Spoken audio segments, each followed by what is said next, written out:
Hi, everybody. So we're not going to do our normal house cleaning tonight because we have a special guest with us. I'm going to give everybody a little bit of time to get in, get settled. So while you're doing that, let's just do all the things, do all the shares, and, go to our YouTubes and all that kind of stuff. But tonight we are going to go on an adventure. So I hope you have on your traveling pants. This is going to be a lot of fun. And we are really, really honored tonight to have a really special guest join us, a writer and traveler with a lifelong fascination for oddities, paranormal places, and cryptozoology. He is a workaholic in the creative arts, from poetry and film to scripts to short stories and nonfiction, photography, video, and in my opinion, a true world explorer. What our guest tonight does is probably what many of us have on our bucket list. So we're going to have a lot of fun. So please join me in welcoming Jason Bradstreet, author, explorer, creator, and founder of JEB Empires. So welcome, Jason. Thank you so much for having me on. I admire the work that you do, the interest that you have, and I'm very grateful that I've actually had the experience to be here. Thank you. Well, I am super excited, and I always look forward to, I know we've been friends for a while here on social media, and I always get excited when I see, you're doing things and stuff like that. I know Zuckerberg is kind of pulling one on you right now, but I have thoroughly enjoyed checking out your YouTube. So let's see who all is in the audience. Normally Oz, I refer to him as Oz, the man behind the curtain. He will pop up our viewers here, our supporters. So it looks like we have Raven in the house. Hi, Raven. How are you? And Stephen P. Kitty Cat. Meow, I am here. And then Lucas. Oi, Lucas. Glad to have you back. And we have John. Hi, John. And John says, Jason, love you, brother. That's my guy right there. That's an awesome individual right there. Nice, nice. Well, we're glad to have him in the crypt tonight.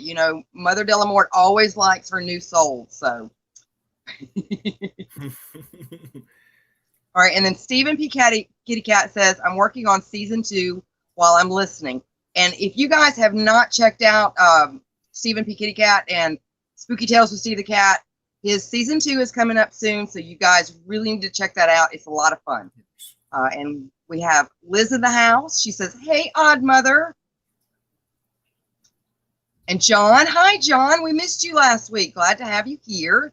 I think you guys are really going to enjoy it tonight. And then John says, hello, Jason. Hello, sir. And then Calvin. Hi, Calvin. How are you? All right. A lot of awesome individuals. Yeah. So we have a really, really great support system here. A lot of really awesome, open-minded people. So I just kind of wanted to get into kind of some of the things that you do. So I know you do lots of travels. I'm sure COVID has kind of put a little bit of a knot into that lately, I would imagine. you are also the founder and creator of JEB Enterprises. Can you tell us, or Empires, I'm sorry. Can you tell us a little bit about that? In essence, JEB Empires has the purpose of actually being the main platform for all of the different sort of outlets that I feel need to be expressed, such as podcasting with the Herman Mudgett experiment, or a lot of people like the photos that I do post on my Instagram under usually the guise of the oddity walker. And Mm-hmm. then, of course, I have always gone back to my idea of shadow travels, which is essentially going into the places that are known for hauntings or bizarre paranormal activity where you will be facing off with shadows. Essentially, it's the psalm of, yea, though I walk through the valley of the shadow of death. You are Mm-hmm. dealing with death and otherworldly entities on these shadow travels. And so JEB Empires is quite the outlet that can kind of bring it all together for anyone that enjoys the different type of platforms and outlets, so that it'll all be in one place to represent my inner creative factory that I would like to express on these different ideologies and these different platforms in a nutshell. Well, it's amazing. It's absolutely amazing, and I can tell you're a very, very busy individual. You're also an author, correct? That is correct. Thus far, I have all self published 5 books of mediocre fiction and 5 books of terrible poetry, all of which actually go into the Bradstreet's Rolling Ladder Library, I like to call it, because Mm-hmm. eventually I intend to have a whole lot of subject matter, both fiction and nonfiction, available. And I'm not going to stop. As you had mentioned before, we've had a little bit of a hiccup as far as traveling goes. And Right. so I've gone back into the roots of where the inner storyteller doesn't want to die with regrets of not pushing those stories out to the masses. And so I've been focusing a whole lot there as far as the books go, which can be found on Amazon under the pen name J.E. Bradstreet. Also, JEB Empires. So it goes back to JEB at all times. Yeah, and that's what I was going to say, because I have been perusing your website and checking out all your links. So guys, you see down there on the banner, check him out. Lots of interesting stuff. Go buy you some books. Go watch you some videos, which we're going to do some of that here in just a moment. Just a lot of really interesting things. So I have to pick your brain a little bit. So what got you into this? I mean, like, I think most of us that are interested in kind of the macabre and darker aspects of things, it starts at a very, very young age. But just with the travels and the books and everything, what brought you down these roads? I gotta say, gal, it's a perfect storm of something that I would never be able to tear away from. Like you had Mm-hmm. mentioned, it comes from a very young age most often. My earliest memory is actually of 3 shadow figures raising the foot of my bed. And I knew that I was not sleeping or imagining it because I was squinting my eyes just enough to play with these entities to make them think I was asleep. Because Mm-hmm. for some reason, even though I was a very young child, I don't know if I would have been 3 years or younger, but I had a feeling that if they knew that I was awake, that something very bad could happen. That's all that I knew. And so I knew I had to pretend to be sleeping in order to play with these entities and not suffer repercussions of them knowing that I was awake. And that was Mm-hmm. the very first memory that I do have. It starts with these shadow entities. I don't know who is familiar with them or who is not, but shadow people are a very prominent type of entity as far as witnessing paranormal accounts throughout the world happens.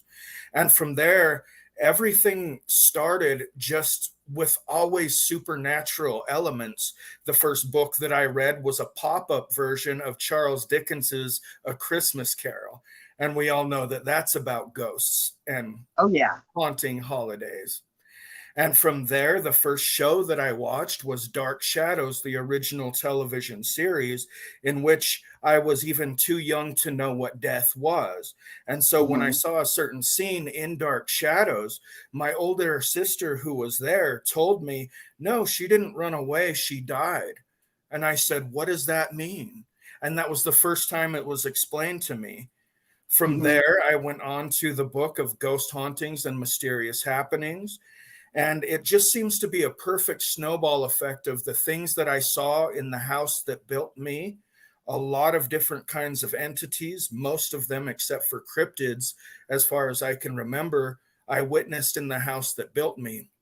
And then a lot of the culture that was going on at the same time just always seemed to revolve around ghostly stories and ghostly entities. Well, and I was going to ask you now, is this something, do you feel like this is just something that you've always grown up with as far as being able to see kind of the shadow side of our reality, or was it something that was mostly like dedicated to where you grew up? Because I know you go all kinds of places, and of course, my curiosity is, do you see things when you go to some of these places, or again, was it something that was just specific to that home you grew up in? A little bit of both. Primarily, I believe it was all of the different bizarre experiences that I had in the house that built me.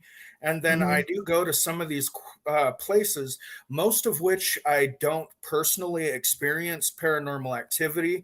Of course, I don't distinguish myself as a paranormal investigator. Therefore, Hmm. usually, since I travel solo, I don't want to be tampering into these things that I've already had to go to war with on my own. And so, in that regard, I would rather not tamper into these things by myself, but I do the research, certainly. And so I know Hmm. the tales, I know the lore of the location, which actually compels me to go there and experience the place for myself. But as far as the house that built me, I did grow up seeing and experiencing these bizarre things, including the people that even live there now would vouch for it, the people that have been there over the years. And I've never experienced quite as much as I did in the house growing up. Hmm. However, I have experienced several things in different places, including Gettysburg Battlefield, peripheral gray coat to the side of my Hmm. vision was off at the edge of the field. And then when I went to look, it had gone into the tree line. And of course, the old washout club in Virginia City was actually the place where, aside from the house that built me, where I have spent enough time to experience all sorts of bizarre things there as well, including my first physical attack from an abnormal entity. Oh, that sounds terrifying. But you're right. I think that if a person realizes they're, I guess the best way to explain it is like a sensitive. You really do have to be careful, especially if you solo things or you're in a place by yourself. And it really does need to be respected. I think people get in trouble when, and I hate to see it, like, you see a lot of it on TV. I don't call them paranormal investigators. There's so many ghost harassers. Yeah, no doubt. That's a perfect recommendation for that. Yeah. that to me it's a lot more serious, I think, than some people realize, and maybe it's because they didn't experience something truly terrifying at a very formidable age, because I had my own experiences as well, and it's something that you remember just as clearly today as you did back then. Would you mind telling me about some of that sticks out in your mind? Well, one specific situation that happened to me that, I had a lot of weird things that happened to me when I was very young, but the one that truly terrified me was when I was about 11 or 12 years old. And you don't hear about this a lot. I've heard one or two, people say that they've experienced something similar, but we were at my grandmother's house. And this was a place, very comfortable. Nothing ever spooky ever happened. And I was sitting outside. We lived in Atlanta. and she lived in North Georgia, so it was about a 3-hour drive. And so we get up there about 9 o'clock, and, you know, being the oldest, it was my job to go out and get my suitcase and my younger brother's suitcase out of the back of the car. You know, no big deal. Did it a million times before. And so I go out there to get the suitcases, and the way that my grandmother's house was set up is there was on one side of her house, very close to the side of the house, was a very tall hedge. And I'm talking like 15 feet, like very tall hedge. And on the other side of that was just an old couple's house. I mean, we were in town. It wasn't out in the sticks or anything.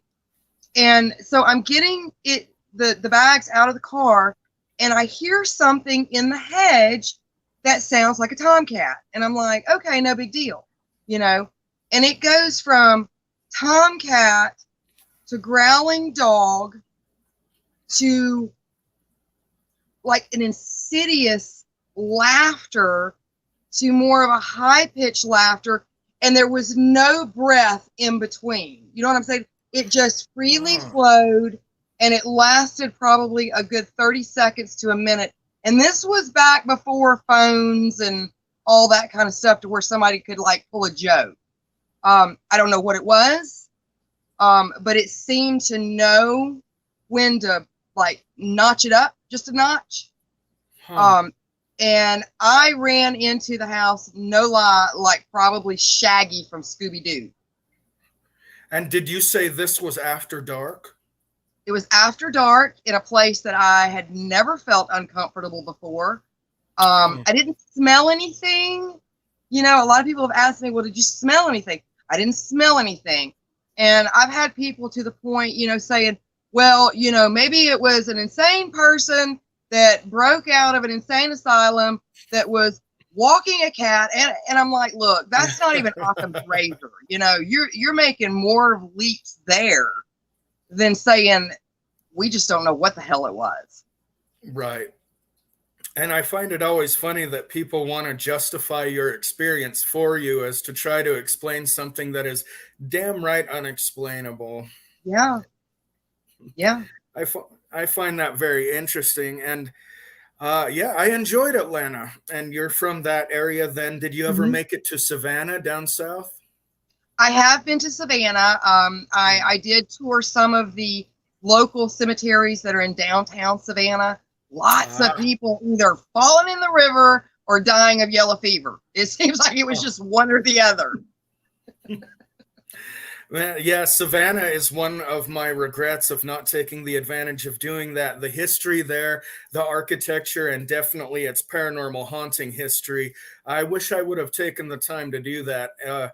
By this point in my travels in my life, it's always that part that you missed along the way that you knew you could have, but you just didn't have time or make the time. Damn.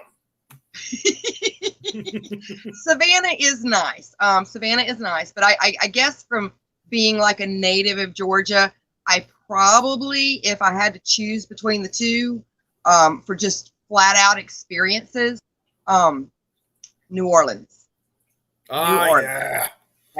Absolutely, it to me, and I'm sorry, all my Savannah nights out there, but it totally surpasses Savannah. It is an incredible place. It did save my life, actually. Really? Yeah, it did. Yeah, it did. It's something that I couldn't get too much into, but I will say that I have been to war with, we'll say, black magic practitioners that actually had a hold of me very well. And in order to get rid of that little stigma, which there's a lot of violence to follow, but I did have to source it back to New Orleans so I can get rid of the initial hex in order to move on and get rid of all of it in general. I love New Orleans very much. Yeah, it speaks to people, I do believe. Either you like it or you don't like it. And if you like it, it almost becomes an obsession. You know, like, I've got to go back. I've got to go back. So, but to bring, I'm gonna, yeah. Well, we have been wanting to plan if they can ever get all this COVID stuff under control. That is one of the things that us here at PBDC TV have been wanting to do is take a big trip down to, you know, New Orleans. So eventually that will happen. But Right. but yeah, I wanted to circle back around because you did bring up one of my favorite shows when I was growing up. And we don't have the video pulled up tonight, but I did want to kind of blurp it in there. Dark Shadows. You've actually been to Collinwood, haven't you? I've been twice. Ironically, both of them were on Halloween. The first one No. was my trekkage through New England, the first time really being there. And that was for Halloween 2017 when I saw Amityville, the Snedeker house from The Haunting in Connecticut, the former Mhm. mortuary. I did Sleepy Hollow and Sleepy Hollow Cemetery by lantern light. I covered a lot of ground on that trip, and one of them indeed was trespassing onto Seaview Terrace, otherwise known as Collinwood. Nice, nice. Is it as creepy as it looked in the shows? Oh, not so much. It looks almost just like it does on the show. From the Really? outside, it looks just the same, except you get to see more of it when you're actually there. It's actually a lot bigger than it looks. A very huge, sprawling mansion with so many rooms, beautiful architecture, and they do pay homage to the Dark Shadows lineage that really made it famous. They've got portraits of Angelique and Barnabas Collins hanging over the mantels. And for No. Halloween, they go all out. I was invited back because the only way to actually not be trespassing and to stay at Collinwood is to be invited by invitation. And I got to stay there for a full week, 7 days and nights in the actual mansion. And for Halloween of 2019, and they do a whole talent show, and everybody there is very pretty much obsessed with the series. It's actually a great experience. Nice, nice. Oh my goodness, that would be absolutely amazing. I will tell you a little secret. So when I was a wee baby, my mother loved that show because it was actually a soap opera. For Right. a lot of people that don't know, it was actually a daytime soap opera, or was it a nighttime soap opera? I can't remember. It was Um, daytime, yeah. The Daytime. most Okay. popular daytime soap opera in history now. Well, Barnabas Collins was actually doing tours, and he was in Atlanta. And my mother went up there with some of her friends, took me. Like I said, I was not even a year old. And they go up there to see him. He wants to hold me. So I can brag that I peed on Barnabas Collins. I doubt very many people could actually stake claim to such an honor. That is Right? fantastic. I know, right? Oh man. And so Mr. Frid, Jonathan Frid, was then in Atlanta, you said, is where this happened? Yeah, it was in, it would have had to have been in late 68, I do believe. Wow. Yeah, late Wow. During 68. like the prime run of the show when it was totally Yeah, blowing up. yeah, Wow. yeah. My mom still has the little signed autograph thing, with of his Oh, picture. So yeah, it's pretty cool. So, but that's let's see really what's going incredible. on in the comments real quick. I know that, you know, anytime I have guests, I get so absorbed in what we're talking about. And our guys, I really don't mean to ignore everybody. I just love to I'm full of like 100 questions. So let's go ahead and get to some of the comments.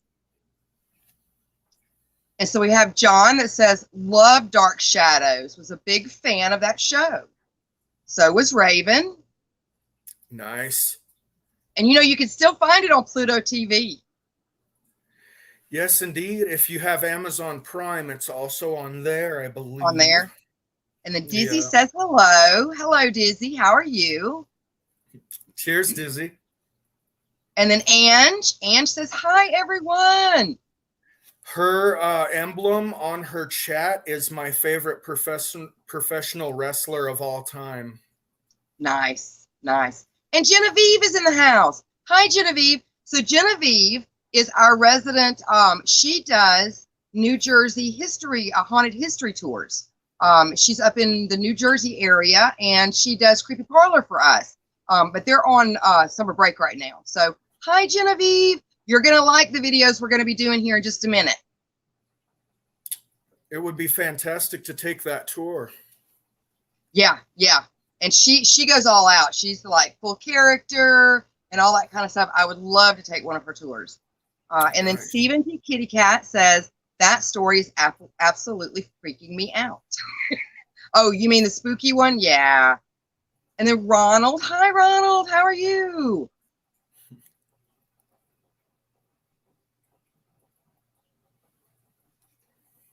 And then Maud says, did they bring the horrible looking lady Alice Cooper to perform to Texas?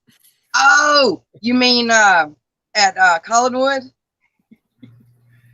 I'm possibly referring to the newest movie by Tim Burton. I think it had Alex Cooper making a cameo, if I remember right.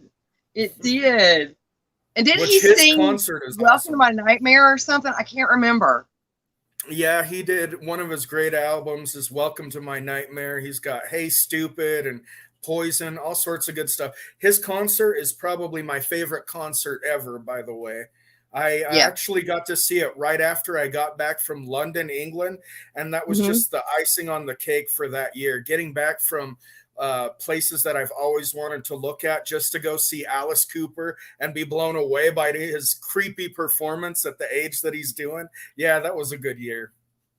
Oh man, that would have been like just a whole time span to remember doing that, because you do not know how much is on my bucket list when it comes to Europe, and you have touched on quite a few of them. Which ones in particular come to mind, either on the bucket list or the ones I've touched on? Which ones? Well, both of them, and I'm not going to give away the secret because I know you know what we're doing here, but what I'm going to explain it to everybody watching. Okay, so Jason has so many places that he's going to. We would be here for like 10 hours, okay, that he has gone to that are just so amazing. So what I did is I picked five. Four of them are in this cup. And I thought what would be the easiest thing to do is I'm just going to draw one out. Then Oz is going to, we'll talk about it a little bit, and Oz is going to play the video so that you can see where Jason has been. So are you ready for some fun, Jason? Yeehaw, yeah. All right. Okay, so let me put my hand in here and let's see what we pull out. All right. See if I can read this. Oh, I don't know if you guys can see it, and it's probably gonna be that Chernobyl. I wonder if anyone's even heard of that place. Oh gosh, I don't know. Has anybody ever heard of Chernobyl? You know what is crazy? Some of the times I do bring up these places that I feel like should be embedded in everyone's conscious, and there's a few people that go, "Where? What's that?" And I'm just like, "Oh no, society, why?" Almost one of the world's worst disasters that could. I mean, like there are so many things that could have gone so much worse with that. Right. And I believe there actually was a lot that, of course, they did keep secret. Of course, the Russians were involved primarily. And I believe there are actually still some related deaths to this day, and a lot of things that are just not reported on. So, yeah, it was pretty nasty, mother. Well, I was going to ask you when you traveled there, when you traveled to Russia, were these tours that they let you go on? Because I mean, you see so many things related to Chernobyl to where it's like, you know, the urban explorers that probably go into areas they really shouldn't be in just for health reasons. Even though I know that, you know, the forest has kind of taken things back over and there is wildlife and things like that. What was your experience with that? So pretty much everything that you just touched on, I guess I'll try to get it out. So it is north of Kiev in Ukraine. It's an hour or two north of Kiev, Ukraine. And primarily the town of Chernobyl is still full of scientists and things of that nature. But when people think of those overgrown buildings and those abandoned skyscrapers, it's mostly in the town of Pompeii, which is not Chernobyl, but it is close. And yes, I did encounter a very friendly dog that couldn't get enough of me and kept wanting lovin's with a tag in his ear. Hmm. They led you, it was on a tour group because unless you have special privileges, you're just not getting in there. They Okay. tested us, I believe, twice on the way in and 3 times on the way out. And there was always this little way station where they really just kept the guards there where you stopped. And these creepy bastards at this little gift shop had on the loudspeakers on repeat, it was playing Somewhere Over the Rainbow on the loud audio system. Oh my God. Is that not creepy? Oh my gosh. It's like they know how to pinpoint this nasty radioactive stuff, I swear. So Somewhere Over the Radio leads you in and back out, but you go inside. You can go around these certain areas because other areas are still highly contaminated, including some of the dump pits for the clothes that were used for the firefighters and some of the first responders. It's still radioactive enough to kill individuals. And so Well, those ones I'm oh, go ahead. sorry. I'm sorry. No, go ahead.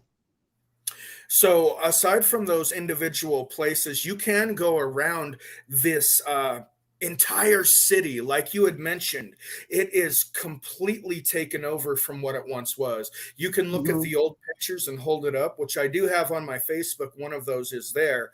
The entire cleared road and a beautiful white building.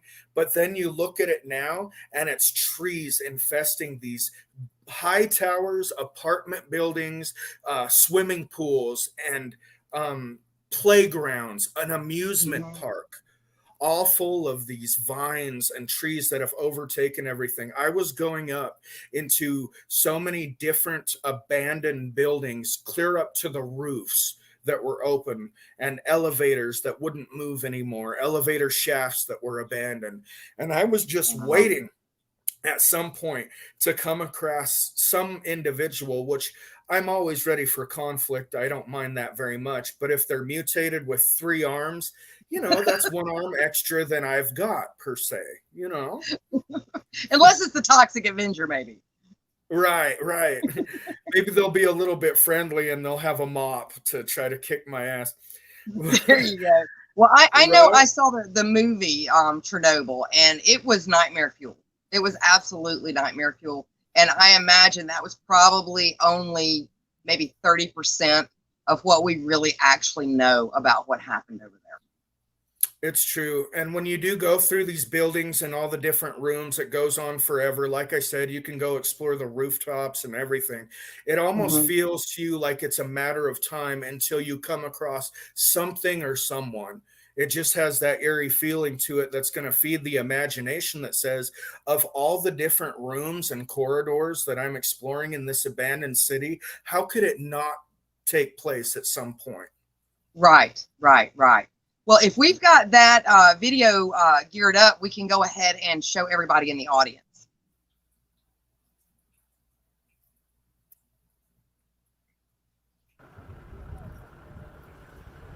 In the later days of April in Uh-oh. happened at the power plant behind me. There's now a sarcophagus, an enclosement over the reactor number 4 that blew up and caused many deaths and an entire city to be abandoned from nearby.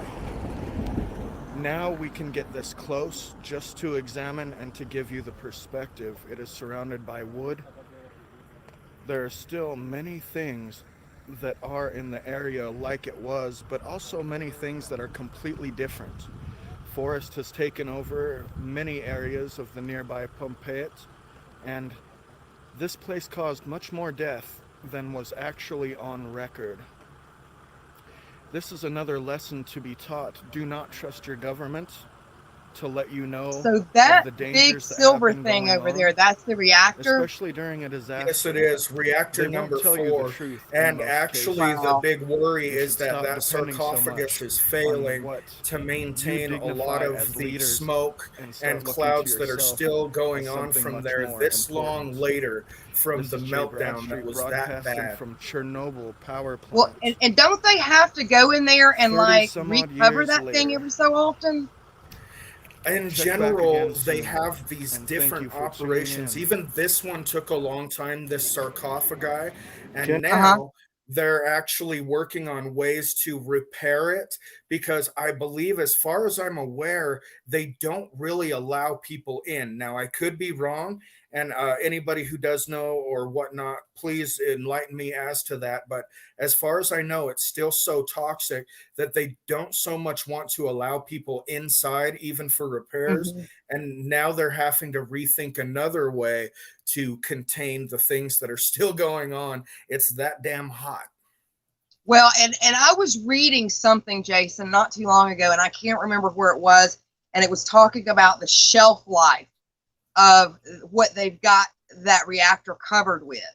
And I think what they've got there, it doesn't have too much longer, and they're going to have to redo it again.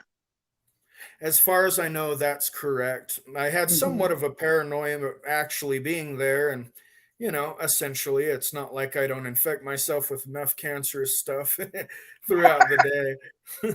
But when it comes to something like Chernobyl, it's like, hey, if that blows up, are we going to be okay? By the way, thanks for lunch. It's really good. I know. Where did you get the salad from? Please tell me it wasn't grown locally. And it's crazy too how they can grow stuff there like radiation. Instead of just flat out killing vegetation and wiping it out, it actually seems to help it grow. So I wouldn't be surprised if they make their little lettuce patches right there and they're like, by golly, we're gonna sell this shit and we're gonna do a killing.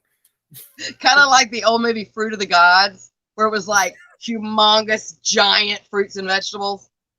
I wouldn't mind some of that, actually. I love some strawberries. Yeah.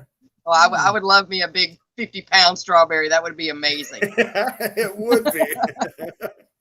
Yeah, that right, experience was actually really crazy. Nice, cool animals rolling around. They're all tagged and kept track of. Somewhere over the rainbow, in and out. They test you when you go in and out, and they feed you a damn good lunch. It was a good time. Well, there you go. There you go. I guess you got to say something for Russian hospitality. Yeah, right. Well, what we're going to do real quick before we get on to the other videos is we're going to take a short commercial break and a word from our sponsors. So just hang tight with me for about 4 minutes. I'll be here. Okay.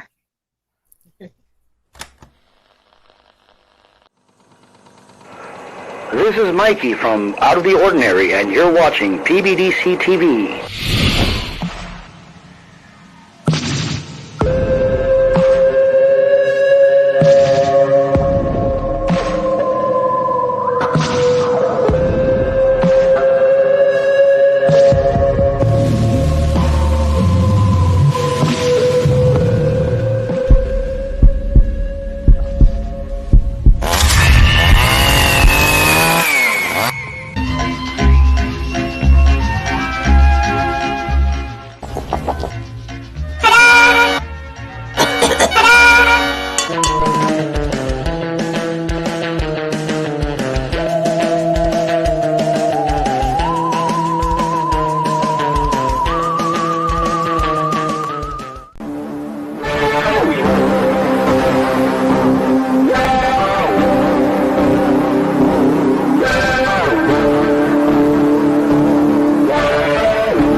Oh,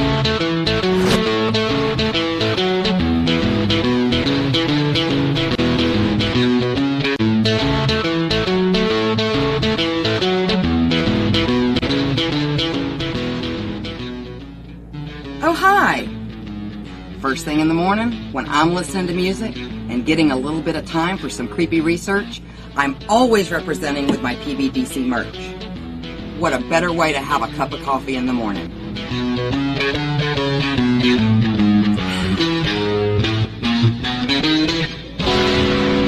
Don't forget to check out our other cool merch at rootsbleedred.com. That's rootsbleedred.com. This is Professor Edgar Fluffosaurus from Spooky Tales with Steve the Cat, and when I'm not hosting Monster Chat or knocking down small Japanese cities, I'm watching PBDC TV. Now back to the show. And we're back. You guys do some awesome work, I'll tell you that much. It looks vintage and more modern as well. I love it. Oh, well, thank you. We do like shenanigans around here. If you're not having fun, then what are you doing, right? There you go. There you go. You got to live your best haunted life. There you go. Absolutely. And it better be a haunted one for sure. There you go. All right, so I'm going to go ahead and I'm going to draw another one. And guys, we may go over just a wee bit. So if that's okay with you, Jason, I'm trying to keep it to an hour, but we're just having too much fun. Let me just check my schedule real quick. Oh, I'm in. Okay. All right. Let's see what we have this time. Let's see if we can see this. Hold on. Notre Dame Cathedral. What a beautiful place. Makes my heart cry. Oh my gosh. I'm still upset over that fire. I'm absolutely still upset over that fire. Right. So tell me a little bit about Notre Dame.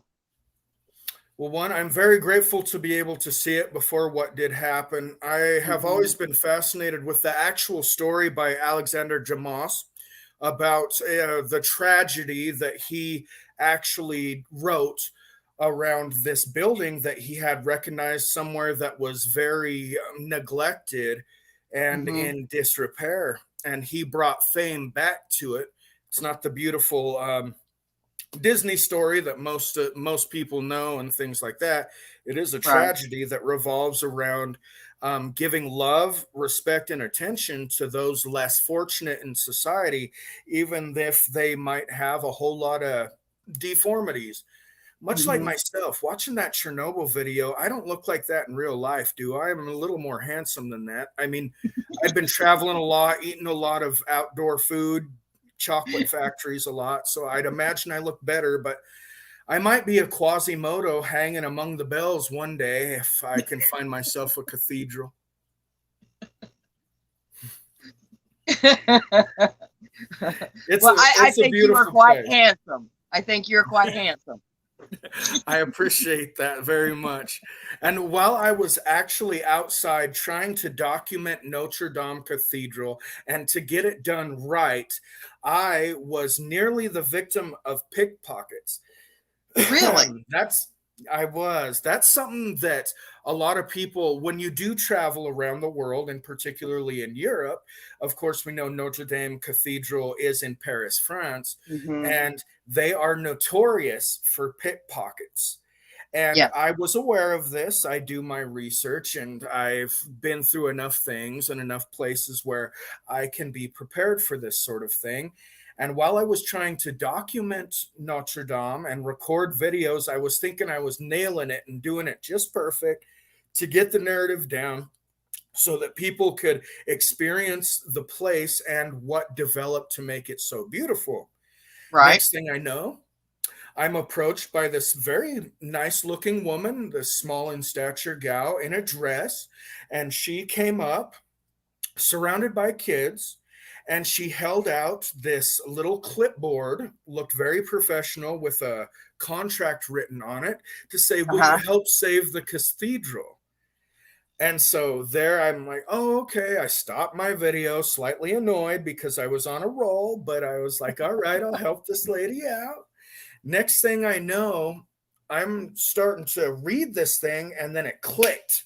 It's like, wake up, buddy. Come on, you know better. The world's a real cold place. And I turned my head and I looked, and sure enough, one of her kids was trying to sneak up the back. But they knew immediately, they knew that I knew that they were going to try. Yeah, you know. And oh, she got mad. I looked back at her and I said, no, you go. And she started yelling at her kids.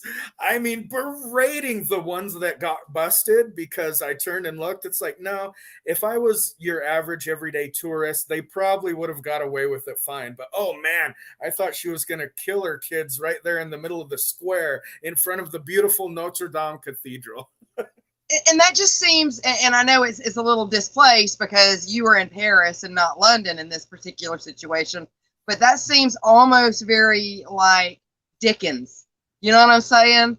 With Oliver Twist and his little rascals. Yeah. Yeah, that's exactly. So let me ask you, when you go to these places, I can only imagine that you're probably just awestruck by just the pure history. Like, I think it's hard for us, even though I like, humans are visual animals. That's the reason we build statuary and we build all these beautiful things to kind of help mark places in time. But I don't think people really sometimes can get the concept of just how old some of these places are. Isn't it bizarre to think about the different shoes that tramped up those narrow staircases that wind into these desolate towers that have been there for centuries before even our ancestors initially, as far as we can push it back through the family tree? And isn't it bizarre that these different bell towers are still ringing bells that are older than most people's memories will ever be? And these things are still there for us to experience. So yes, I very much agree with what you said. It's bizarre, especially if you know the history of these places. As you had mentioned, number 50 Berkeley Square in London, one of my favorite ghost stories ever, actually probably my favorite ghost story ever. And these places just revolve around these histories that even we may never know, these different emotions from all of the people that experienced the locations and lived there, that these buildings and these walls may still contain some of that emotional energy that is taking place even in modern times, and are unable to tell their tales in these awesome locations that are just full of history and awestruck emotions for those of us that really appreciate it, man. Yeah, absolutely. Like, if we could just see through that building's eyes what it has seen, you know, that would just be amazing. But if we've got that film, let's go ahead and get that shown, because I just absolutely love this one. A long time ago, Victor Hugo wrote a story about this place because he saw it in a state of disrepair, and he wanted the ancient places of France to be recommended and claimed so that they were preserved. That was The Hunchback of Notre Dame. A lot of us know it as the happy Disney story that came out in the 90s, but it's actually a tragedy that ends because of one man's greed. That's the man who found the baby, a deformed child that was left. The man was a very prominent figure here at this church, and he took Quasimodo, the deformed child, took him under his wing and grew him up in the church. Then along came Esmeralda, a beautiful gypsy. She claimed the love of many people because of her beauty, including the man who was in charge of this church and who mentored Quasimodo. The man's jealousy led him to have Esmeralda hanged. The first time she was saved by Quasimodo once he fell in love with her because she had brought him water after a public embarrassment. He did save her, but the second time around, the greedy man was able to make sure that she was hung. While he laughed at this, Quasimodo shoved him from the top of one of the towers, where he clung to a gargoyle but then couldn't hold on any longer. He fell to his death from one of the towers. Afterwards, Quasimodo went to the grave of Esmeralda, and he was found there a long time later. Once they went to move his body, his bones turned to dust. That's the tragic tale of the Hunchback of Notre Dame. And I wanted to give you this perspective on this beautiful square in Paris, France, Wow. and the story that made this place famous. It is a novel of fiction, and it is a beautiful tale of tragedy, as most beautiful tales are. Thanks for tuning in, and come back very soon. Nice. Nice.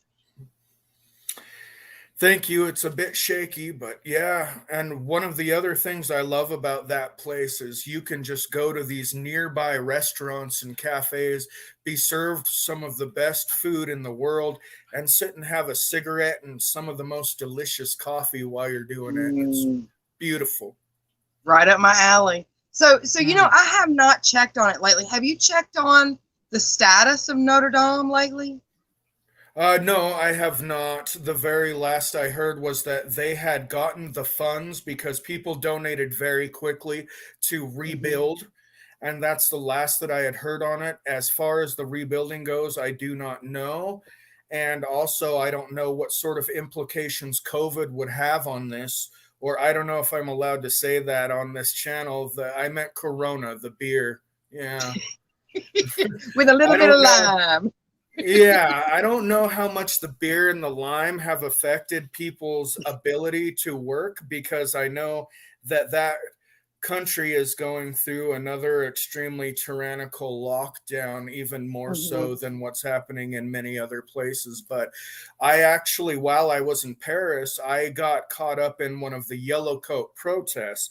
A lot of people might not be aware of what that is or may have forgotten what that is, but the yellow coats were actually protesting a lot of oppression in Paris while I was there. And my dumbass, looking for the Paris Opera House with my phone in my hand, next thing I look up and the whole place is surrounded in a riot full of yellow coats. I'm just like, okay, I'm just a tourist, man. I mean, I'm down to fight for your cause, but what do I get out of this? Do you have one of those nice cups of coffee? I love your coffee, by the way. Oh my goodness, yeah. That's hilarious. The tales of a traveler. That's a lot of fun. And Mod says like it's been paused for another 3 months. I'm sorry, what was that? I'm sorry. Our moderator says that the work has been paused for another 3 months. Yeah. I see. Because I know there was some issue with lead. An issue with lead?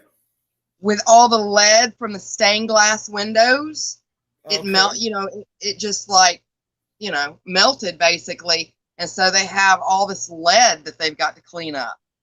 Wow. Yeah. Like all the artifacts, all of the different historical things that they must have had to move out or also lost. Yeah, that's an extreme loss. Yeah. I feel very grateful to have been able to see it a short time before that happened. Yes. And there's been actually, what's ironic is several different places after I have left them have ended up absorbing some sort of bizarre tragedy that destroys the place or whatnot. So it just follows. I'm not the oddity arsonist, okay? I am the oddity walker. I swear. I have alibis. All right, well, I'm gonna go ahead and I'm gonna pull another one because we've got, let's see, I've got 2 in the cup, and then I've got one over here that we're gonna talk about. Okay.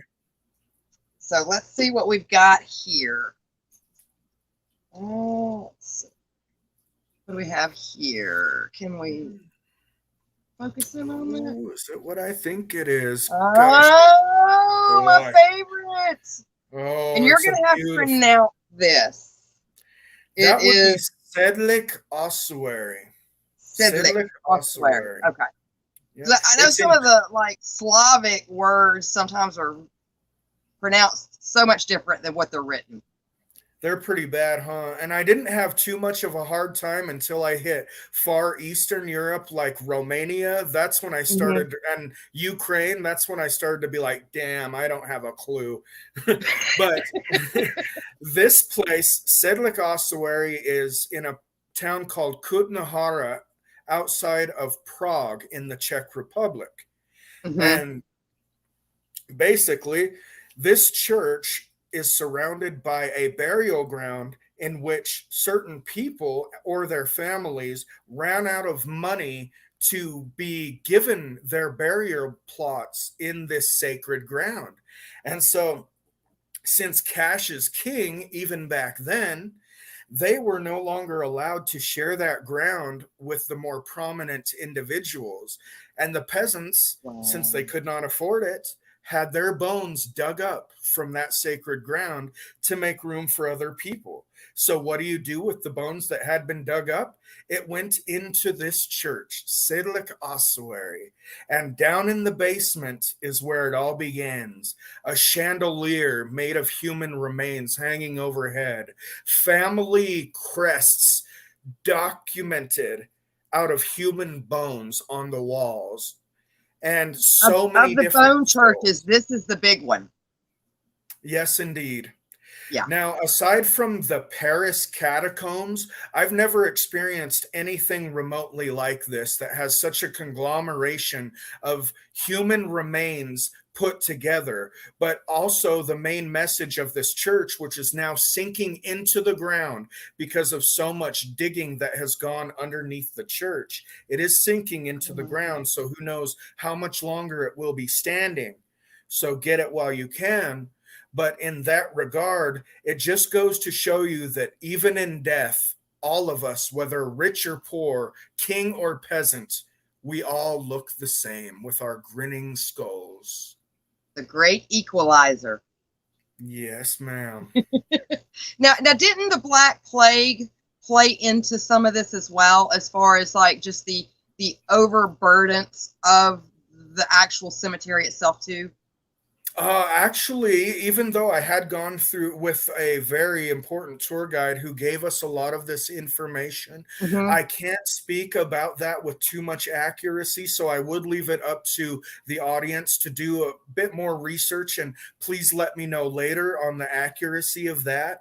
But as far as the years and dates, I am not certain, but I wouldn't be surprised at all with how many bones are actually in this place, consisting of the entire area.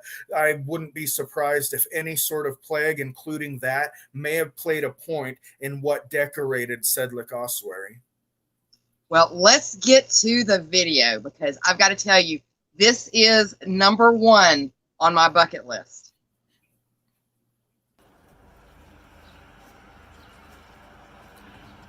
Kutna is a place outside of Prague.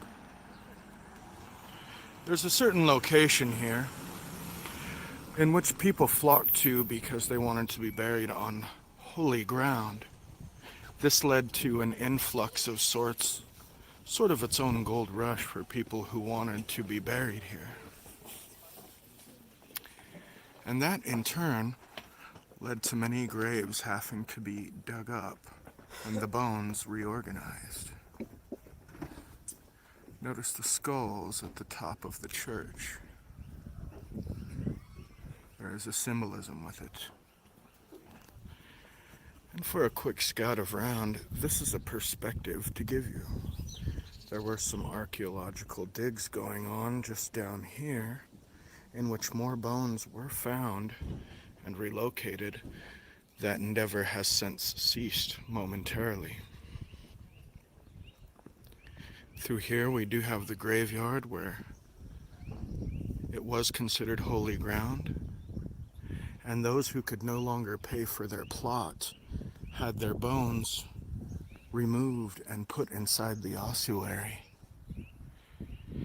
It literally looks like there's hardly any dirt under that church. It's strange, isn't it?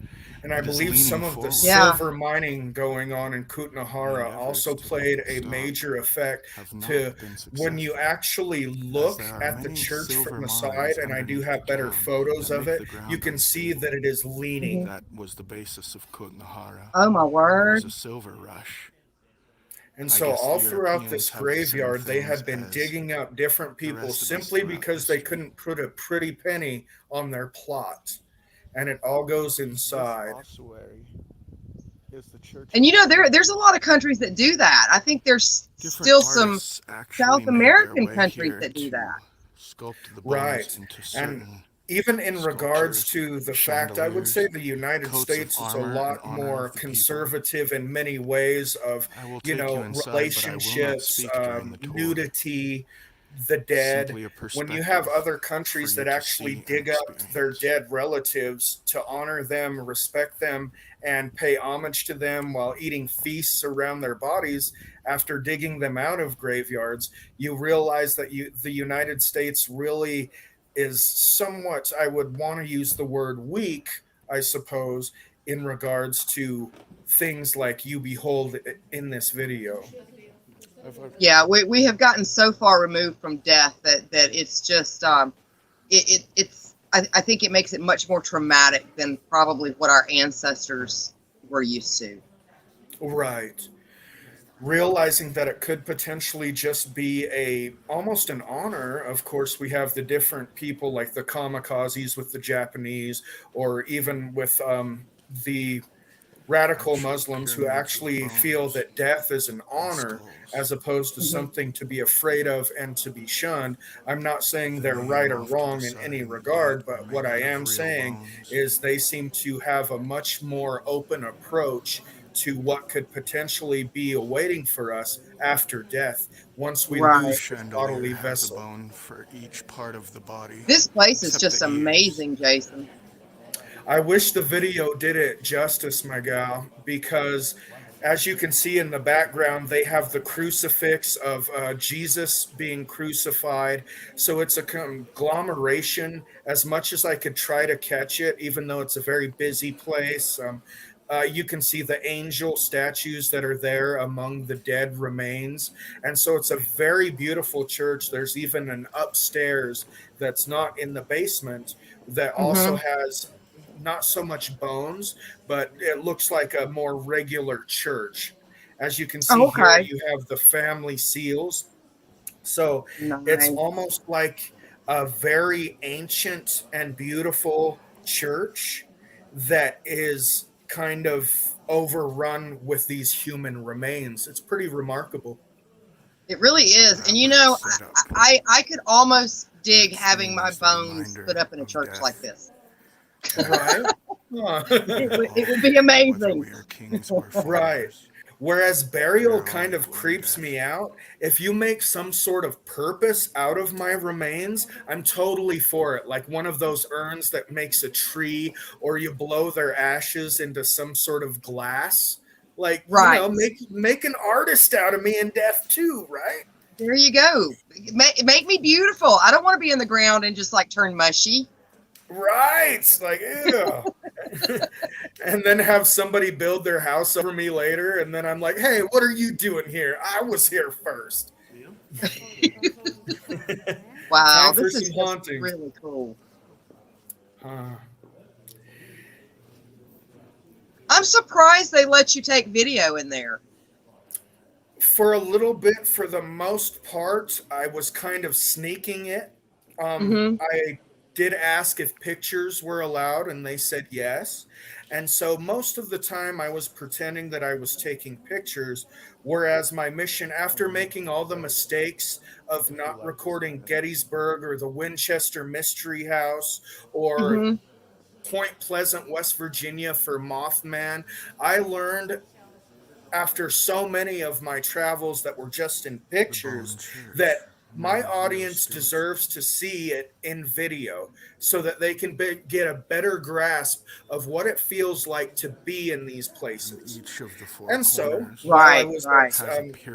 at the Bone Church, I kind of was pretending to take pictures while I was doing this video. And Did it smell ancient? It just seems like it would smell ancient. it does, yes. And it's not a nasty smell. Of course, there's no smell of death. The skulls and the bones are very clean, and it just smells like an older church or an older building, like a lot of those old European buildings have. This is Shadow Travels. Now, it's a wonder to think of how many people may have hung on to their bodily remains. As we know, sometimes hauntings have that. So I don't know if this church would be haunted based on the fact that some souls are trapped with their bodily vessel. So I don't know. Yeah, it does make you wonder. It makes you wonder what kind of like EMPs you might get out of a place like that late at night when nobody's there. Yes, indeed. And I believe now, for those that are traveling, I might be very wrong, but it might be a tour-based sort of thing now, or a reservation-based thing. I could be wrong, but I believe since my visit, they've clamped down a little bit more. And of course, with the Corona and Lyme, who knows? Everything's up in the air. Right, right. Now, when you were in Prague, just kind of a side note here, did you get a chance to go to Huska? Huska. The Huska Castle? Oh, which otherwise known as Prague Castle? I think it's kind of next door to Prague Castle. It's the one that has no running water. There's like no water there. It's built inside out to keep the gates of hell contained. Oh, okay. I see what you mean. I was unable to do that because I was unable to get an Uber that would take me there. It's a way outside. It's quite a ways up into more of a wilderness area. Yes. Yeah. And I have been asked about that before, and it was on my list, but I didn't want to pay for the Uber to get me out there to tell my Uber driver, okay, could you hang out here while I go do my thing for God knows how long, and then I'll pay you to take me back. So right. Well, and that gives you a reason to go back to Prague. I have so many reasons, as a matter of fact, my gal, to go back to Prague. Not only are my favorite cities London, my other favorite city in the world is Prague. It just narrows our morbid curiosity down to a T, with so many beautiful museums that just respect it so much. I love Prague. And torture chambers underneath that clock tower. Yes, indeed. They even have museums of torture. They have that astrological clock that is there. Yeah. Prague Castle. I had the time of my life in that place, and I miss it wholeheartedly. Prague is gorgeous. I bet. All right, so let's go ahead and let's get to the comments real quick, and then we're going to reach into my cup to get next to last. And then Kisa says, I want to go to Vlad's castle. Been there. You'll have to go check out his stuff, Kisa. And then Sykes says, that's wicked. Yes, very cool. Thank you. And then John says, wonder how they clean up those bones. That must be a nasty job. I read something about the man that was like hired to do that. But go ahead. Oh, no, yeah, I agree. One, it takes a special kind of person, and also, like I had mentioned before, the Paris catacombs, all of this church and the Paris catacombs, they all have this one particular person that centers around just starting to create these things out of human remains. It's like, wow, do you do the Forrest and Bubba Gump shrimp thing with the little toothbrush? And you're over here naming off all the shrimps that you like while you're just carving away at these people's remains to just hang them up, right? Like, damn. Well, you know, the Paris catacombs terrify me. I don't know what it is. I think I've watched too many videos of, like, the guy that supposedly got lost in the catacombs and the only thing they ever found was the camera. Now, the beautiful thing about the Paris catacombs, which I loved, by the way, that was an incredible experience, but they have entrances all throughout Paris that lead into the catacombs. And so people get lost all the time. There's no cell phone reception. So it's like, what the hell do you do when I fall down into a hole? And I got to say, Ang Wills has my favorite professional wrestler of all time on the emblem that they are using. And I will say Mothman in Point Pleasant, West Virginia was one of my most favorite places to go. And the Winchester Mystery House was also a very beautiful place. I hope you get to check them out. Nice. So, okay. So let me reach. Oh, and let's see. Liz says Winchester comes after people when there is a video that they notice. Really? But you did. I don't think you got anything at Winchester. Me, myself? Mm-hmm. In particular, no. That was another one of the regretful times when I was only taking photos instead of videos. And they were also trying to tell us that you can't take photos inside the house. So I had to sneak a few. They are on my Facebook, and I'm working into an edited video, also possibly going back if I can. Nice. Right. But it's an amazing experience full of all sorts of weird, bizarre oddities, especially if it's something that you grew up wanting to see, the Winchester Mystery House, and then you finally make it there, which I have my own blob story about that, and we probably don't have the time for it here, but maybe another well, we can time. always have you back, Jason. We can always have you back. It would be an honor. I am having a fantastic time, and you guys are awesome. Well, thank you. We're having a lot. I'm having a blast. I'm having an absolute blast. So, all right. So I pulled out. Let's see. That was the last one in the cup. So I know what this one is. Let's see if you can see it. Oh boy. The Tower of London. Oh boy. The The Tower pure of London. death. The amount of emotion and pain and strange oddities and executions and people that were finally like, okay, I'm going to lay my head right here. Do your thing. I finally accept it. And then the axe wasn't sharp enough. So all it did was bash them in the neck. And then they had to run around the chopping block chasing them because they didn't want to die. That happened more often than a clean execution. Yes, it did. Yeah. And it just won. I would say the Tower of London goes to show you, even over as much as Auschwitz, because you can look at all of these places and put them into perspective. Auschwitz was a very heavy experience, but the Tower of London, knowing what people are capable of doing to each other, even just off the basis of another person's word. Old Henry VIII wanted a son. He wasn't getting a son, so he's going to get her head chopped off. And the other person goes, okay, I'll do it. Oh, that's awful nice. And would sell what? Like sell, basically it was like a big event to watch an execution. Like I couldn't even imagine the lack of empathy and humanity to think that that's something that you would buy apples and hot potatoes and things like that to go watch. And thinking of the person being on the chopping block, literally you have nowhere to go. You're surrounded by a whole crowd of people that don't care why you're getting your head chopped off. They just want to see you get your head chopped off while they munch down the little thing that they just bought from the corner market. Yeah. So, and you've got a story to go along with this. And I think they just found these bodies within the last, 20 years? You're referring to the two princes? Yes. Now, it shocked me, actually. They are located you look at the Tower of London primarily in photos, and the one that pops up mostly is known as the White Tower. It's got those big steeples in the front. It looks like a big block. That's usually what people see. So I was really shocked to find out that I didn't have to go inside the White Tower, which I did eventually, but they already have the wall open to the staircase where the young prince's skeletons were found underneath the staircase.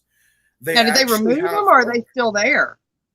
I'd imagine they removed it. To be honest, I'm uncertain. I don't remember. There's always so much information, that comes in and Mm-hmm. out when you're doing these things.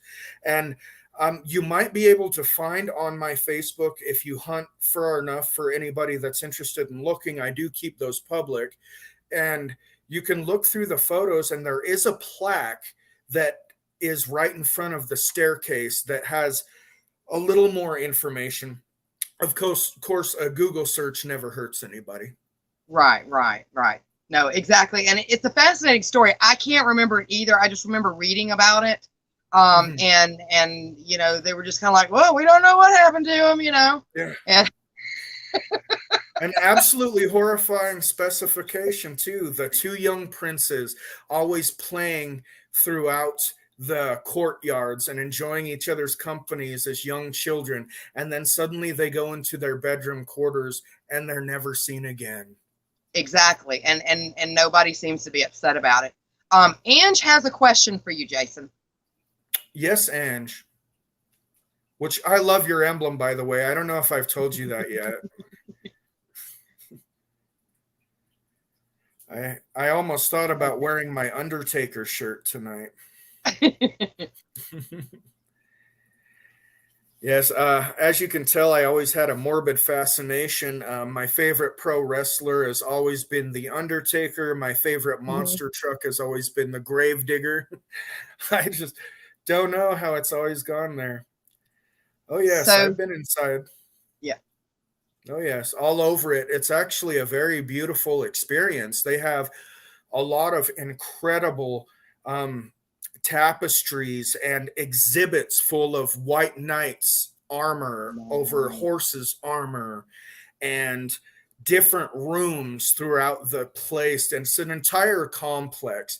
It's funny, they call it a tower, like it's one tower of London, whereas it's actually a whole huge fortress full of possibilities and ghostly occurrences, including one of the headless woman who approached a guard that actually tried to drive his bayonet through her body. But then when it went straight through her body and she walked right through him, he realized that she was a ghost holding her head as she came through the area. And these are some of the stories I grew up with. That's amazing. Well, if we've got that video queued up, let's go ahead and roll that video. Gentle visitor, pause a while where you stand. Death cut away the light of many days. Here jeweled names were broken from the wind thread of life. May they rest in peace while we walk the generations around their strife and courage under these restless skies. This is the Tower of London. And as you can see, this is the green where many people passed away. Executions in particular on that spot right there called the Green, just outside the White Tower, where two young princes were imprisoned. Even though they were heir to the throne, they were imprisoned by the next in line to ensure his spot on the throne, and they were murdered, found underneath a stairwell that is just inside the tower. Plenty of suicides happened here, death of all kinds. Over many, many centuries, the White Tower itself, as seen right here, is well over 900 years old. You've got the Bloody Tower. I didn't make the name. Next to the River Thames is the Tower of London. There's the Bell Tower now. And of course this spot, which was a favorite for executions such as beheadings. Next to the River Thames, this is a beautiful fortress that is centuries old. Ancient times definitely brings new meaning to places like this, where many emotions have run their course, many lives have been taken, and many ghosts are said to haunt the place. In particular, one gentleman back in the day was on guard duty when what some people say his attempt to get out of being court-martialed for being caught sleeping on post, he said that he had come across the ghost of Anne Boleyn, and when the woman went towards him, he struck a bayonet through her, and it went right through her as she walked through him. Is that London Bridge right pass there? Out. Of course, the No, other not legend London is the ghosts Bridge. of the two There princes is who were murdered, who another name still for it that is roam evading me through at the the time. It is a courtyards, very famous bridge. hand in hand, The original singing London as they Bridge did was when they were actually imprisoned moved here. toward, I want to say, Arizona, Lake Yes, Havasu, the ravens if still I'm hang correct, around because the legend because is, William Wallace had as had soon his as the head ravens put leave, on the original London the Bridge. country will fall. Now that, for some reason, the name is evading And me J. very Bradstreet. badly. And this has Yes, Lake been your Havasu personal for the tour original of the London Tower Bridge. of London. But right over here, over the River Thames, um, uh, it's a very famous one, and it Mhm. raises and lowers. And I Oh, can't nice. think of it. Right, I can't think of it, but I don't believe it's referred to as London Bridge. I could be Okay. wrong, as the location may be the same, but I'm quite certain it's got a different name, if I remember right. Neat history though. Oh my goodness. Like literally I would have to be gone a year to be able to just cover everything I wanted to see, because there is just so much. Is there There's any so, other particular location that usually just stands out to you and just draws to you? you mean in the world? Yeah, I would say so. Yeah, your number one or number two locations that really just eat at you. Well, I wanted to go to the Bone Church, the one in the Czech Republic. That's on the top of my list, and then of course London. I want to see the Carpathian Mountains, and I want to go to the Aokigahara. Oh, Aokigahara for Japan. Yeah. Mm-hmm. Ironically, at the end of after Chernobyl, I was actually going to do that. I was going to do it. Were you? I was gonna cross that one off, yeah, but there were several things drawing me back home and a few arrangements that I just had to cancel it. But that was gonna be my final stop, Aokigahara Forest, the number 2 suicide spot in the world. Yep. And we know what the number 1 is, because I think you've got a video of it, don't you? The old Golden Gate? Yeah. The Golden Gate Bridge right here in the good old USA. Indeed it is, which actually is a haunting area to me in general. I don't know, something about wanting to end your life there and then just cast out to sea. It's almost like an end of the world type of feeling in that place, and that kind of haunts me in general. Yeah, I think that honestly, and I know, it might be some woo-woo to some people, but I honestly think there are a few places in this world that actually I consider them vortexes. And the Aokigahara has so much dark history. And then just the anomalies that happen there, and just, the fact that it's on top of the old lava beds, and you have all the ice caves, and like you could be right off one of those trails and nobody would hear you because the ground is so porous, right. And then you could of course fall into an unmarked cave and die, and nobody would ever know where to find you. But it would be a terrifying experience, but one I feel like I need to do. I agree. And what's even strange too, one, I do agree that there are vortexes throughout the planet, very much so. And also you have the sound anomalies that, if we want to go even deeper into sort of a paranormal type of subject, excuse me, you have some vortexes that can keep sound in, not even just regular natural occurrences, but some sort of energy force field that is created either out of a vortex or just a lot of energy that can keep your screams in while you're trying to get out, or vice versa. And it goes along the line of just an example of a lot of people who encounter hauntings. They'll hear what sounds like a whole curio cabinet full of china smashing to the floor in their kitchen. And then they'll run into the kitchen thinking they have an intruder, and absolutely nothing is wrong. So you have a lot of these weird sound anomalies going on. Yes. Yeah, and there's a podcast I listened to, and they actually had an interview with one of, and I can't remember the name right off the top of my head, but one of the daughters from the actual Conjuring story with the Warrens. Right. And they were talking about that farmhouse and how it was like that. It wasn't always bad. It wasn't like the movies. You know, sometimes it was a happy place, but when it took its moods to be more in line with what we saw in, you know, the movie, whatever evilness went through that house, it would do that. And they would talk about that, how you could like not hear certain things, or things would be amplified. You know, it just, the house had its own personality. Right. I actually almost went there on my 2017 Halloween trip. Yeah, I almost did. Instead, I did the Haunting in Connecticut house in Southington, Connecticut. But what yeah, did you think I of did that almost, play? the whole lore actually haunts me. Looking at it, it's kind of just a nice little cute neighborhood out in the middle of nowhere, Southington, Connecticut, and you wouldn't know that what the place was or even look for it if you didn't already know what you were there looking for. But the fact that this is a former funeral home and potentially had a mortician that was actually violating the corpses in this place.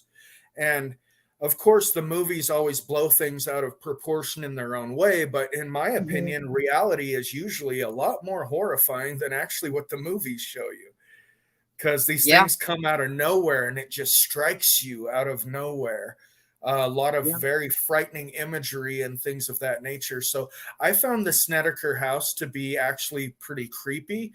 I wish that I could have walked up and rang the doorbell, but apparently they get that a lot, and I would have probably gotten arrested on the East Coast. And I don't want to get arrested on the East Coast. Yeah, I imagine they probably are on a very like they just last nerve with that, because I imagine they do get a lot of just walk-ups. Hey, can I look inside your house? Yes. Do you still have those tables down there? Can I lay on it? I brought lunch. Can we eat lunch on the mortician's table downstairs? Exactly. I'd be pissed. I hate when people show up unannounced, so I don't want to be that guy. But I want to be that guy, but I won't be that guy. Well, this is a great segue, because the last story that we have in the last video we have is a really, really amazing ghost story, cryptid story, H.P. Lovecraft story. I love that guy. And it's not really reported on that much, and that would be the nameless thing at Blakely. It's actually pronounced Barclay. Barclay. Okay. Barclay Square. And that's 50 Barclay Square, correct? Yes, it is. Notorious. Also at one point known as the most haunted house in London. Yes. Now I have got the story here. If you want me to tell it, or if you want to summarize it, since this was one of your favorites too, it's completely up to you, Jason. If you don't mind, I'll summarize just for the moment of why it fascinates me. And then if you could tell what you have there, I'd appreciate that. Okay. So essentially, what I love about this tale is that it involves ghostly energies that have very violent interactions with the living. Every interaction seems to either lead to death or madness. And there are no happy endings when it comes to the legends that come out of 50 Berkeley Square. Yes. All right, so I'll get to the story. So in 1843, two sailors from Portsmouth, it was a Robert Martin and an Edward Bolden, after having squandered their lodging funds on an evening of drunken debauchery and just partying, basically. They noticed a to-let on the then abandoned Berkeley Square abode and managed to break into a basement window of the dwelling in search of a night's rest. So basically, they were just looking for a place to crash because they had spent all their money. Discovering that the lower level of the house was uncomfortably damp, not to mention rat infested, the sailors migrated upwards, finally settling down in the now notorious room. Bolden, presumably the more sober of the two, expressed the anxiety he felt upon entering the room. He claimed that he felt a presence, but these fears were promptly dismissed by his shipmate, who used his rifle to prop open a window to allow for a breeze and built a fire in the long, unused hearth with bits of broken furniture and rotting footboards. It wasn't long before the two men were huddled on the relevant warmth of floor, fast asleep. Now, sometime after midnight, Bolden awoke to see the door to the room creaking open. Little by little, a sliver of dim grayish light crept across the wooden floor. Too terrified to move, Bolden managed to wake his accomplice. The two men sat up as they heard a strange, moist, scraping sound slowly approaching them. Later, Martin claimed that it sounded as if something were dragging itself across the floor. Suddenly, the terrified men leapt to their feet and came face to face with the abhorrent vestige of what could only be described as a hideously monstrosity. The creature undulated between the sailors and what was their only hope for escape, the open door. Then, just as the trembling Bolden began to reach towards the rifle, which was still wedged in the window frame, the creature suddenly lunged forward, wrapping itself around the young sailor's throat. Seizing the opportunity, the panic-stricken Martin ran from the house, screaming for help. Soon enough, he stumbled upon a patrolling police officer. Although skeptical of the young sailor's frenzied tale, and no doubt attributing to the fact that he was basically overwhelming stench of alcohol came from his uniform, the officer dutifully followed Martin back to Berkeley Square. According to the account, Martin and the officer ran up the stairs, but found no sign of Bolden in the room. Martin reclaimed his rifle as the two men continued to search the house. Their efforts seemed to prove fruitless, however, until the men entered the basement and were greeted to a ghastly image that would haunt them for the remainder of their lives. Lying at the base of the stairs at 50 Berkeley Square's moist, rock-walled cellar was Bolden's dismembered corpse, his body laid in a mangled heap, with his head wrenched viciously to the side. The officer reported that the young man's eyes, much like those of Sir Robert Warbo's, were wide with unimaginable horror. Now, 50 Berkeley Square, present day, there are accounts that whatever stalked the halls of 50 Berkeley Square is a phantasmical and man-like shadow with a deformity of both face and body. Its hands and feet are bird-like, tipped with sharp talons. It was this figure that strangled Bolden with cold, misty-looking hands.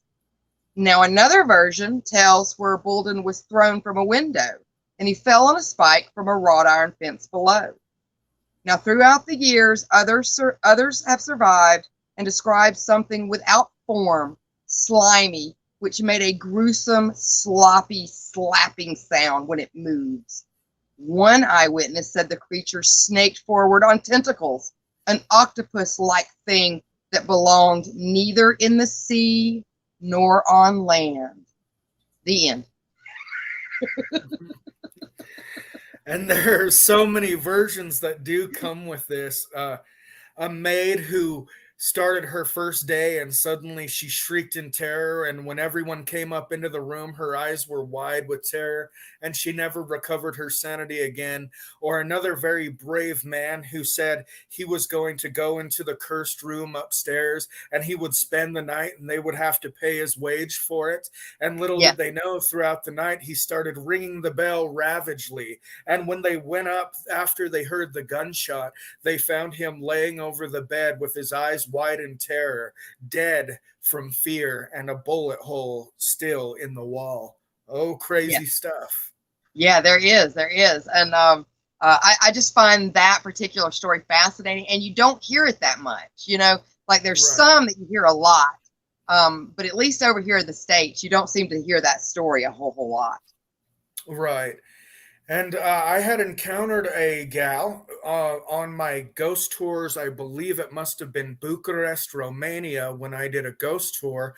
And the woman who I was with turned out to be from London, and she worked in Berkeley Square.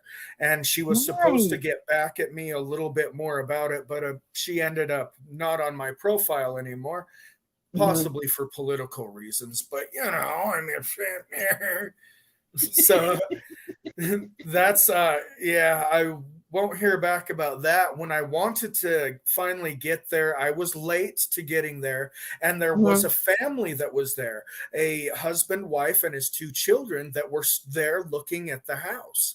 That looks like this, like to buy? I'm sorry? Like to buy or just like tourists?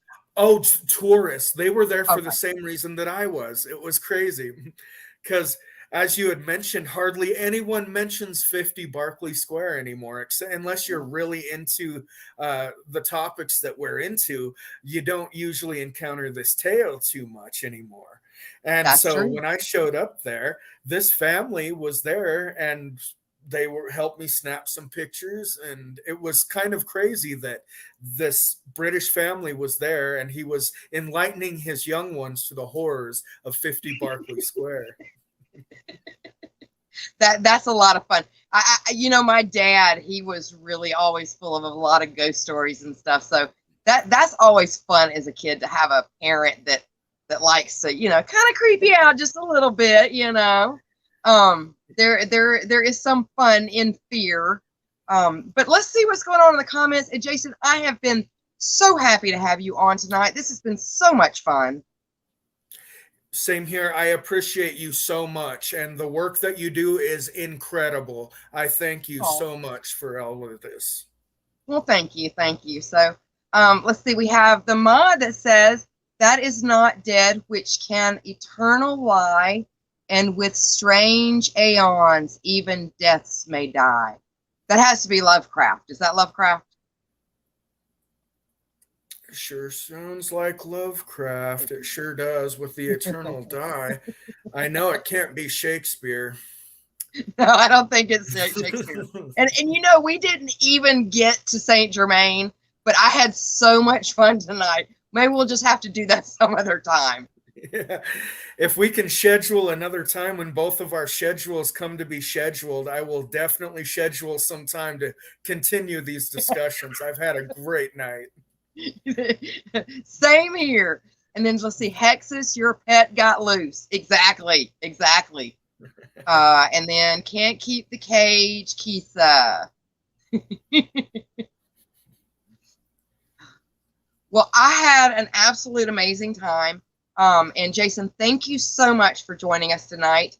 I'm going to go ahead and say our goodbyes. And guys, please go to Jason Bradstreet's YouTube, Amazon, and website.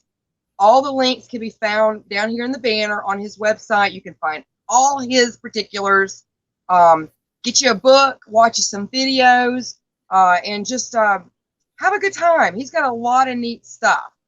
But if you'll hang tight for me back in the green room for just a minute, I'm going to say goodbye to everybody, and then we'll go ahead and close this out. So. Fantastic. Thanks you once again, and I will catch you next time. Okay. Well, guys, thank you so much for joining me. I hope you enjoyed that. I think his travels are just absolutely amazing. So many amazing stories. and just information. Like, he is just such a fascinating human being. But I hope you had a good time. Now, next Wednesday is my dark week. So we will see you in September, in the start of the spooky season. Pleasant nightmares, everybody. Bye.